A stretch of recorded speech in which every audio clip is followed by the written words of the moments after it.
mentioned some classified materials, some documents recently leaked, some classified documents. And this isn't a gotcha show, but I do want to ask about it, that says you are currently 81 years old. Who the hell told you that? Yeah.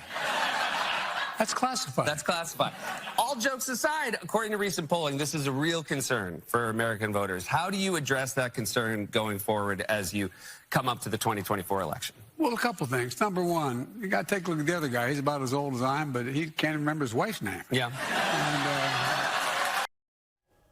But first up, we're joined by our all-star panel, Sky News host Paul Murray and Nova Radio's Michelle Stephenson. Thank you both for joining us. Howdy. Let's start with those comments from Joe Biden that he made on Late Night with Seth Meyers. Paul Murray, is he convincing anyone that he's mentally fit for the top job? No.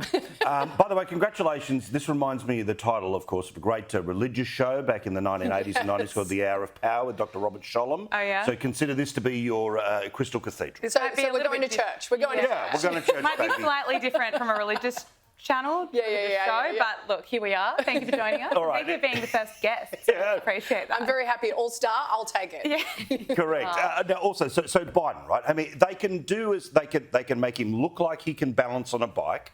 They can make him look like he's got all these great lines off his head on network television. They can make it look like he's, the best leader behind closed doors. But your eyes don't lie. The bloke is too old. The bloke misses a step. The bloke literally tripping over all over the shop. No.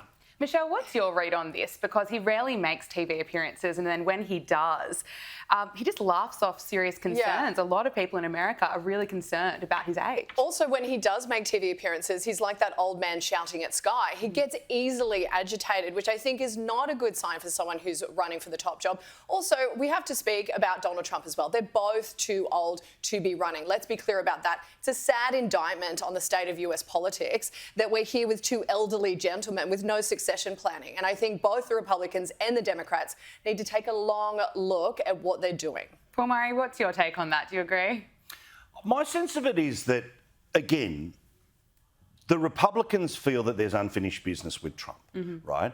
Unfinished business from 2020 and almost a sense that sort of part of the first term was so nobbled, right? So they are just interlinked with Trump, to use a Cody Rhodesism from the WWE, to finish the story, right? They've been in this, they've lost all their friends, they've argued with their family members. Totally. So if you're in on Trump, you're all in and you're going to go all the way to the end. Biden is obviously too old, but the bizarre thing is that Biden has convinced himself that he's the only the Democrat who can beat Trump, because all the rest of them are too young, too woke. That's the other thing too, that they're so super wokey, the next range that's coming through. But the reason, by the way, that Biden in particular is trying to pretend, Trump's worse than me, Trump's worse than me, is there was a poll put out by the New York Times a few months ago that suggested 6% of people, when they view them both as equally declining, move back towards Biden.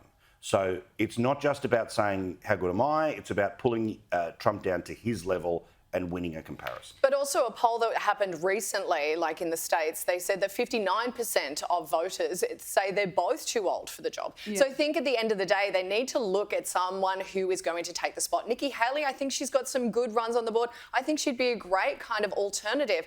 But, the Democrats don't have anyone. And as you said, they're getting too woke. They're going too far to the left. They're kind of ostracising the right and the middle even. But then there's the question of how long can Nikki Haley actually stay in the race for? Because she's got beaten by She's Trump. got the money though, and she has said she will stay. And I kind of like that. I like you need a bit of competitive spirit in the lead up to the run up to this kind of election. Yeah, but is it a lost cause? Yes, she's not going to be the nominee unless Trump is disqualified from being the nominee. The reason she's staying in and the length of time as to why she's staying in is all, will the Supreme Court uphold the decision of several Democratic states to bounce his name off the ballot?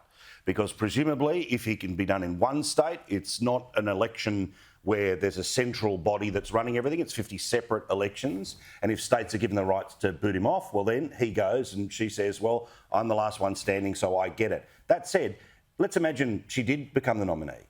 The 60% of people that are relentlessly voting against her will not go out and campaign for her, will not go out and vote for her. So, yes, in head-to-head matches, Haley ends up beating Biden, but they've The bigger problem for both these parties is young voters, voters to the left, Arab voters won't get behind Biden because of his position on Israel, and MAGA won't get behind Haley. So what, 3 people will vote?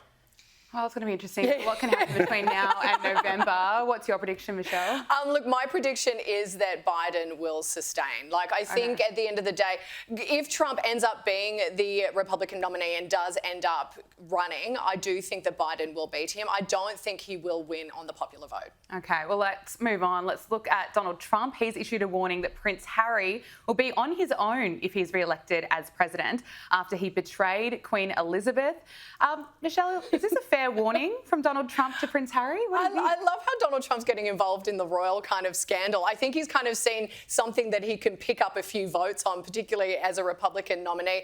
But look, I don't know if it's a fair warning. A lot of people are pushing for Harry not to be in America because of his admission of drug taking, which to me is hilarious considering, you know, Bush admitted to taking cocaine as well. So I think you can't really deny him access to the US based on that. But look, I don't know why he's even bothering. I don't know. Well, what's your assessment on all of this? Do you think that it's fair? What do you make of it? I just, you know, Trump is the first politician who is equally a pundit, a viewer, and a participant, right? So in the same way that many of us sit and watch TV and yell at the TV or yell at our phones at some video, he gives a press conference and the feedback loop becomes louder and louder.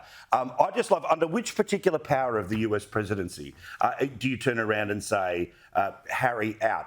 I would imagine that Americans are far more interested in seeing illegal immigrants booted out of the country than a legal one, as annoying as he may well be.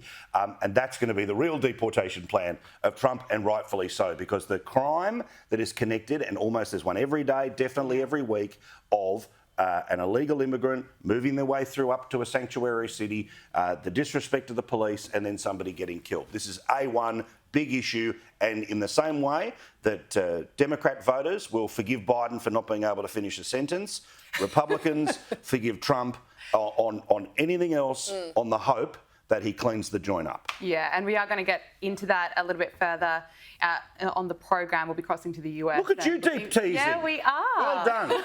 Watch the video all the way to the end, and just do me a favour right now. Can you all just go back and repeat? Go back and repeat like 5 seconds, because just for some reason I want the little algorithm to look like that just when we're talking. It's most replayed. Look,